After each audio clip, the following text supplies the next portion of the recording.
वफाकी हुकूमत ने पेट्रोलियम मसनूआत की कीमतों में कमी कर दी और पेट्रोलियम डिवीजन ने नोटिफिकेशन जारी कर दिया। पेट्रोलियम डिवीजन की जानिब से जारी नोटिफिकेशन के मुताबिक पेट्रोलियम मसनूआत की नई कीमतों का इतलाक 23 मई 2026 से अगले एक हफ्ते के लिए होगा। हुकूमत ने डीजल की फी लीटर कीमत में 6 रुपए 80 पैसे और पेट्रोल की फी लीटर कीमत में 6 रुपए कम कर दिए हैं। हुकूमत के फैसले के बाद पेट्रोल की नई कीमत 403 रुपए 78 पैसे और डीजल की कीमत 402 रुपए 78 पैसे होगी।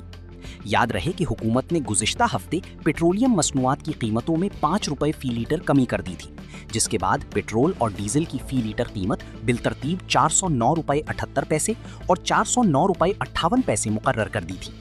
हुकूमत ने इससे कबल पेट्रोलियम मसनूआत की कीमतों में बड़ा इजाफा कर दिया था, जिसके नतीजे में पेट्रोल की फी लीटर कीमत 414 रुपए 78 पैसे और हाई स्पीड डीजल की कीमत 414 रुपए 58 पैसे हो गई थी।